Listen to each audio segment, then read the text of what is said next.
Our next conversation is happening right here in the Abuja studios, and we have Mr. Peter Ameh joining us as the National Secretary of the Coalition of United Political Parties. Good morning and welcome to you, Mr. Ameh. Good morning. Thank you for having me. Well, I don't know whether you want to quickly say a few words on the passing of Dr. Doyin Okupe. For me, he has served this country, he has contributed his own quota, and that every living person should see that we are just here for some time and use our time very well to try to make sure that this country works for the next generation, because we don't know how much time we all have. Indeed. Well, here we are, still discussing the different crises that we have. First, it was the National Assembly. We saw what happened there. On this program, this morning, we have talked about what has happened in the IKEDC in Lagos. We saw what happened with the military. Just now, we just spoke about the crisis in Rivers. We do know that there is also a constitutional problem going on in Benue State with regards to attempt to remove the chief judge of the state. We don't know whether that is now been stalled given the intervention of the NJC, but these matters are still very much on the front burner. For you, taking a look at some of the issues that are currently pending before us, which one of them would you say, really comes out at you? I think the whole case, including Rivers, really breaks my heart, because we still have this primitive idealism towards power, because people think that power is for the benefit of the beholder, just to be able to get power for the benefit of yourself and family, not looking at the larger picture of the benefit of the masses, because power is supposed to be able to dispense justice, be able to do well and do good for even if you look at the oath office, that you'll be fair to all manner of person, as long as you are a leader or you are elected as either Senate President, the President, or the Governor of a state. You see the case of the River State, you find out that there was even an affidavit, where he was saying oath. It was an affidavit signed by the 27 lawmakers that they were leaving the party. And where we have a problem with this law is because of the law itself. Those lawmakers are actually they do not have the intention to make law for good governance and development of this country. Because how will you make law? In Section 109, Section 1G, there was a direct statement, a law made there to say that as soon as a lawmaker defects from his party, he will vacate his seat. Then you go to Section 109, Section 2G, and clearly state that you have that the presiding officer shall declare the seat vacant. So the presiding officer now becomes somebody to give a force to the provision of the Constitution. What about if the presiding officer is the party, is the beneficiary of that defection? So this law does not make any headway for our democracy. And it does appear that it's not going to be seen any amendment soon. How do you get the amendment done? You need 2/3 of the state assemblies. They will never cooperate. They are the ones who have installing all the amendments for the good for us to be able to get laws that will propel Nigeria into pure federalism. You have a Supreme Court judgment that said that the local government election was not conducted in line with the National Electoral Act 2022 as 2022 Electoral Act. How do you look at local government in Section 7? That is a different body, an entire body created by the Constitution. If you ask people today how many independent electoral commissions we have, people will tell you we have one. We have about 37. Each of the state independent electoral commissions are independent. Yeah, but they must draw their powers from somewhere. No, they must draw their power from the state assembly. If they want to create laws for the running of the local government election, it comes from the state assembly. Yeah, we're running a federal system that has which one of the state assemblies now in the matter that has to do with Rivers? For me, at the time that before the Supreme Court judgment came, people talk about 4 House of Assembly people taking law. You take from the available become the majority. If people are defected from their party and there are 4 people remaining as the bona fide elected members, you take the majority from them. But the Supreme Court have made a different statement, and I said that and people, there's a confusion with the judgment, because you have a situation where this case was brought even before the defection. This case was the time they were struggling for local government. Local government is captured in Section 7, like I said.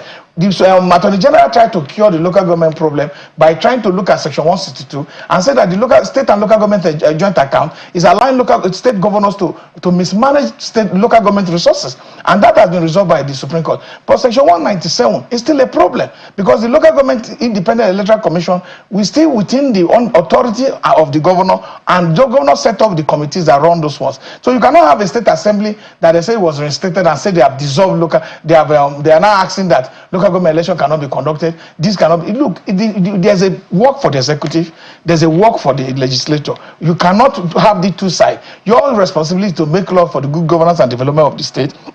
That of the executive is to implement that law. So you cannot have a situation where you want to make the law and also want to be the implementer of that law. So we have for us to be able to solve this local government issue, it's about who controls the state. It's not about the interest of the people, like our chief said. It is about who. This weekend that we are talking today, that is, they say a Wike-led group. Wike ran the state and dissolved the local government chairman in Met that was left behind by Amechi. The roof didn't come falling. He also had a state assembly that was not in full session. And throughout those periods, we must be able to be, fair to all and look at our justice delivery process. So because politicians can confuse our judges, they come with all manner of cases, file more than 5 cases in court. There's a case that is a court of appeal today that is dealing with the defection of the lawmakers with an affidavit signed by them in court that they have defected from the PDP to the APC. Yes, we know the court does not work on media, documentary evidence and all that, but we need to have our court fast-tracked so that politicians don't take this idea of, the strongest man will have it all. Yeah, but this is the case. This is the case now that has first of all reached the court, yes, the Supreme Court, the apex court. And on this particular, based on what is before it, the Supreme Court, it has taken a decision. What was before the Supreme Court? There was no evidence showing. In fact, the Supreme Court justices berated the governor very sternly, talking about how he demolished the Rivers State House of Assembly, and that this matter came up way before the defection of the lawmakers, and it said that he tried to act as a despot because there can be no constitutional governance without the House of Assembly. So even before the matter of this defection of the lawmakers came up, it did appear that the governor did not want the members of the House of Assembly to be able to exist or to be able to sit. Are you saying that the Supreme Court should not have considered that? No, for me, the Supreme Court shouldn't go into the arena of political, argument within parties and members of these are some of the remarks that came out of their judgment. The Supreme Court shouldn't go into but that. But these are facts. Because political survivor is different from the fact brought before them. As of the time that there was a misunderstanding between Wike and Fubara, the whole state had already gone. Are you saying that the political survivor should not be done within the realms of legality? Within the realms. There was a CX setup. There was a CX that was supposed to conduct local government. I'm not talking about local government elections. You're talking of state assembly. I'm talking about the State House of Assembly. The State House of Assembly, the governor not even presented the budget before them. These are just political statements. We can't just see that people are contesting ideas on national TV, and then that becomes a conclusion for this. I'm sorry, I did not quite catch that. You said the governor did what? No, the governor presented budget before the Indeed, what I'm saying is, so yes, the governor did, but I'm also talking about the fact that the River State House of Assembly first was set on fire. It's unclear who did that.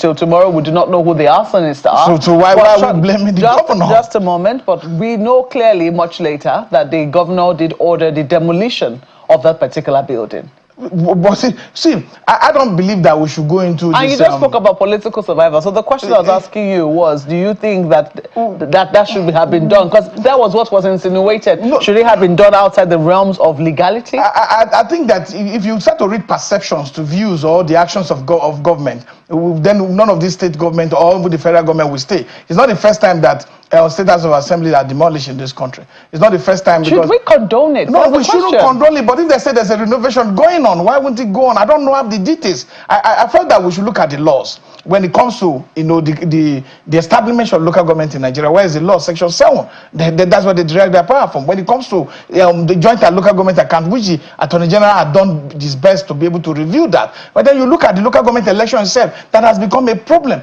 When one party contests and they win all, it's a problem for our multi-party democratic system. I don't support any government, whether it's Rivers State, whether it's Kaduna, whether it's Kogi. We need to review our laws. Our laws are our problem. And then you have people who can manipulate processes to be able to get their way. We can't have that running a system. And we can't have a system where we depend on the strong to be able to have our laws interpreted. See, there were challenges in Rivers State. There are no doubt about that. But the fact remains that I think that when the Supreme Court read beyond what should be, because whether there was a contestation, whether there was argument, whether there was conversation to how the executive and the House of Assembly in Rivers State were supposed to operate, is an issue of democracy.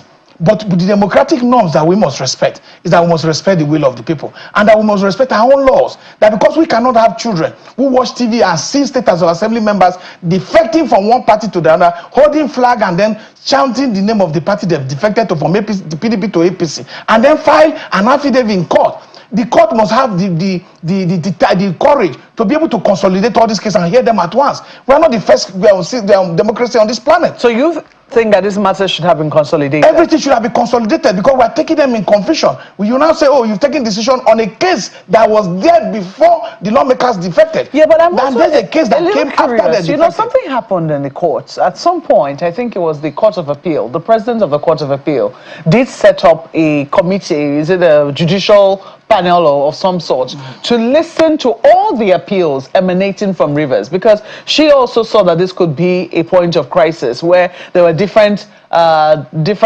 cases brought before it in piecemeal. One case will come maybe with incomplete evidence, and you make a decision based on that, which could have binding effect. On the other case, one would have thought that, you know, if all the matters were indeed consolidated at that appeal court level, that is a matter that should be before the Supreme Court. That's why we would have gotten fair hearing. That's why people would have got a balanced judgment. You can't say people are still arguing that there's a case in the Court of Appeal that came up after the lawmakers had defected, that had an attachment of an affidavit signed by the lawmakers that they have defected. There was even an attempt by the 27 lawmakers to withdraw the affidavit from court. So should we ask questions as to the success or otherwise of that particular issue, that particular panel as set up by the president of the Court of Appeal? The president of the Court of Appeal, I think she meant well. She wanted to do the right thing. She wanted to be able to do a consolidated case to be able to stop this confusion that we're currently experiencing. But I don't know. I don't want to be part of those who believe that political consideration is also affecting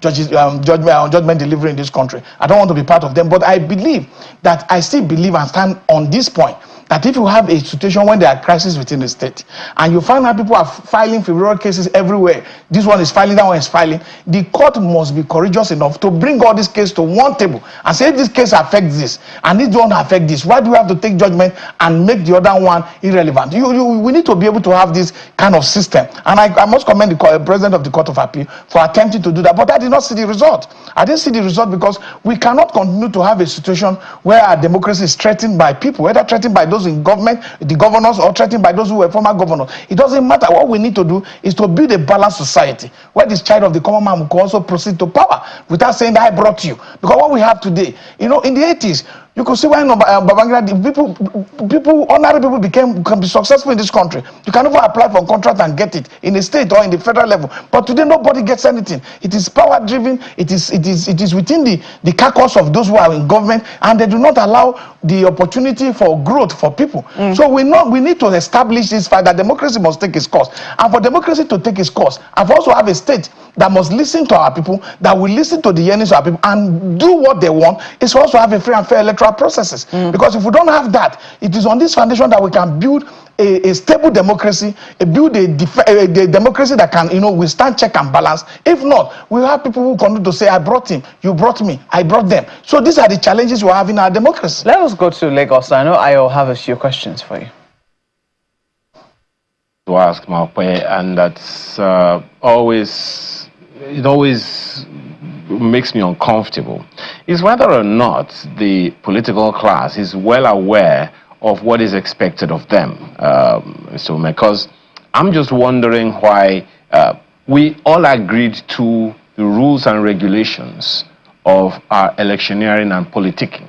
We all agreed to the Electoral Act. We all agreed to, the Constitution of the Federal Republic of Nigeria, at least as amended so far, because for the past how many years now, we've had 5 amendments. So to an extent, we can say that this is something that we all own. How come it seems like it's the political class from time to time that will know what to do and not do what they ought to do?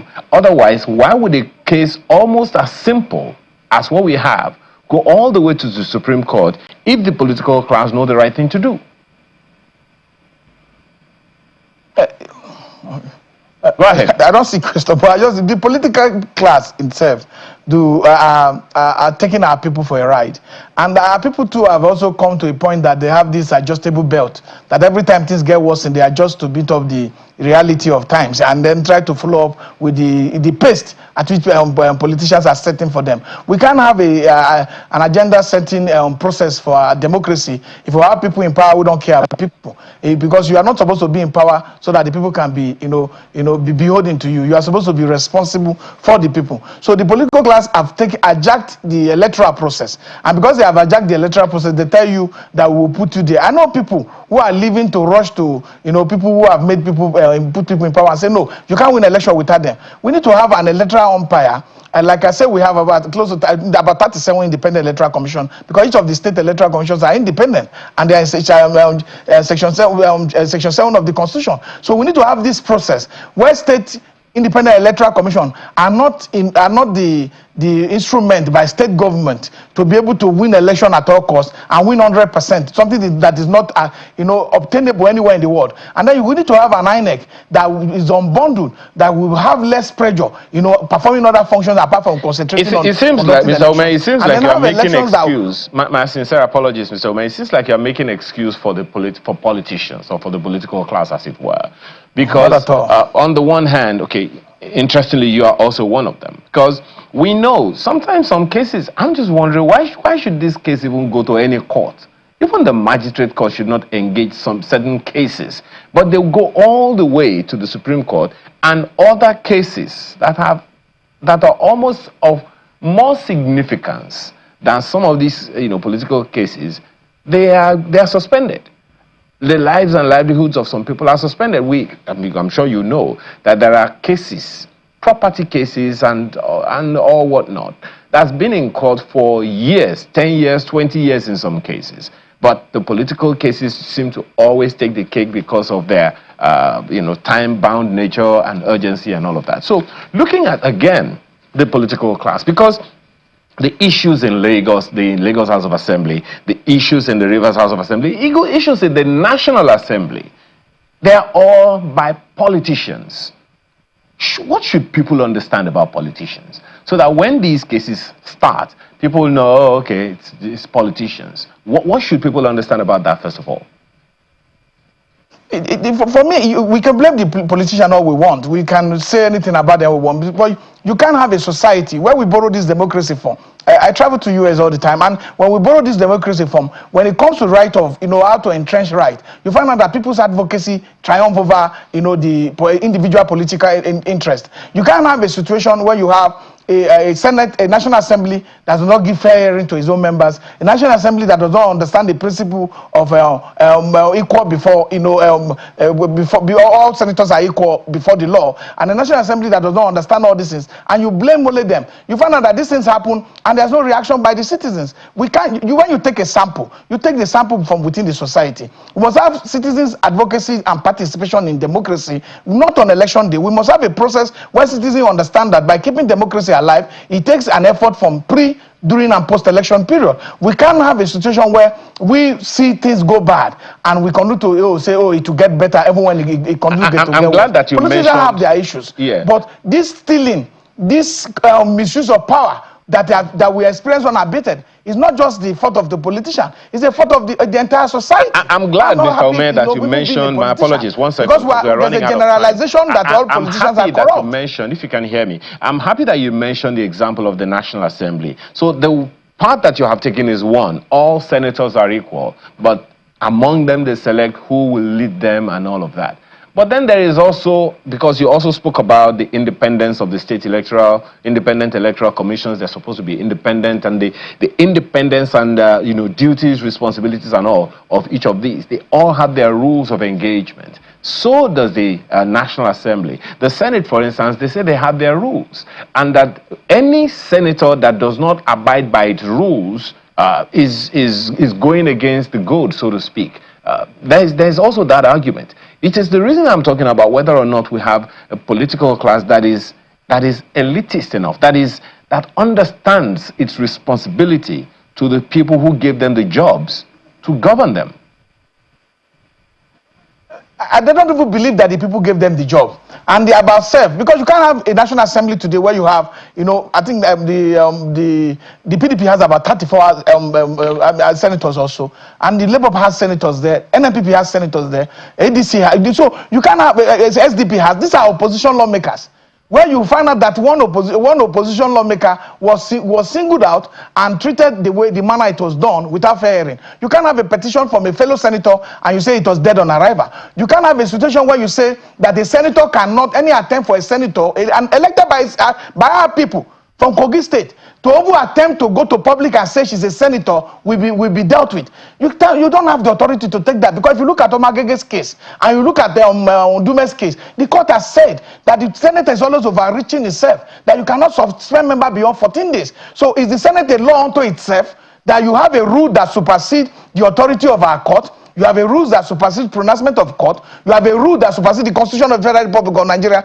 Then we have a dictatorship in our hand. We can't have a democracy that survives based on those principles. If people are now in the Senate, because everybody feels that, look at what Shehu Sani said, that he was almost suspended for telling Nigeria how much he earned. So you can't have this kind of situation where people live in fear while they were elected. But if people truly believe they're elected, they will act in the best interest of their people. They will defend the people's rights, and they will make laws as clearly stated by the Constitution for the good governance and development of our country, not for the good governance and development of personal interest. I'm just a little curious. I'm happy that you've gone to the Senate issue, because this is something that has now come forth, this issue of suspension. What powers does the Senate have, to suspend if a fellow lawmaker, hereby suspending a constituency from participating in parliamentary affairs? We have heard this argument over and over again, yet it doesn't seem to have caught on, especially with the the judgment which you cited. We also saw Senator Abdul Ningi, suspended for 3 months. He was recalled 2 months just before his 3 months was over. 2 weeks before his 3-month suspension was over. But he was suspended all the same. So we've seen these suspensions happen in spite of all of this. What do you think needs to happen? Because we see the Senate always trying to defend the regulation of their own internal affairs. That's the argument that they have put forward. What do you think needs to happen for this sort of argument, the judgments that have come up from the courts, to stick? I think what needs to happen is that, first of all, we need to, the foundation of all this is our flawed electoral system. It's the fact that people can, become candidate of a political party when they do not participate in primaries. And the court has a blame to share in this. You can't have a situation where, Ahmed Lawal, Senator because of Pablo, had an issue. And we clearly state that you must participate in primaries. There's no way the court can come. You must participate. If you are cheated while you participated and you were giving wrong figures, the court can remedy that. But not the fact that the person was never part of the primaries. And then we have this situation where people can, you know what happened in National Assembly or in our state government? When you are an opposition lawmaker, how they walk to you and tell you, don't worry, we control this apparatus, we control that. When you get to us, we'll give you this.